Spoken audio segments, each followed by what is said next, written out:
પૂર્વ મુખ્યમંત્રી વિજય રૂપાણીની આજે અંતિમ ક્રિયા કરવામાં આવશે। સમગ્ર ક્રિયા જે છે એ રાજકોટમાં કરવાની છે। સ્વાભાવિક છે કે રાજકોટમાં આજે અંતિમ ક્રિયા છે અને જે પ્રકારે તેમનું પ્લેન ક્રેશમાં મૃત્યુ થયું છે એના બાદ સરકાર દ્વારા રાજકીય શોક એક દિવસ માટે એટલે કે આજે રાજકીય શોક પાડવામાં આવશે। અત્યારે રાષ્ટ્રધ્વજ જે છે એ વિધાનસભા અને સચિવાલય ઉપર અડધી કાંટીએ ફરકાવવામાં આવ્યો છે। આ પ્રકારે સદગતની આત્માને શાંતિ મળે અને ક્યાંક ને ક્યાંક રાજકીય રીતે તેમનું જે વજન હતું એને સન્માન મળે એ માટે રાજકીય શોક એક દિવસનો આજે પાડવામાં આવી રહ્યો છે।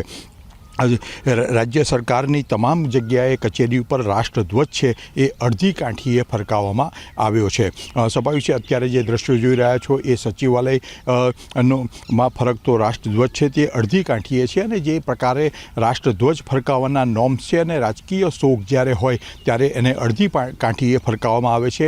એટલે વિધાનસભા અને સચિવાલયમાં બંને જગ્યાએ આ પ્રકારનો રાજકીય શોક પાડવા માટે અડધી કાંઠીએ રાષ્ટ્રધ્વજ ફરકાવવામાં આવ્યો છે।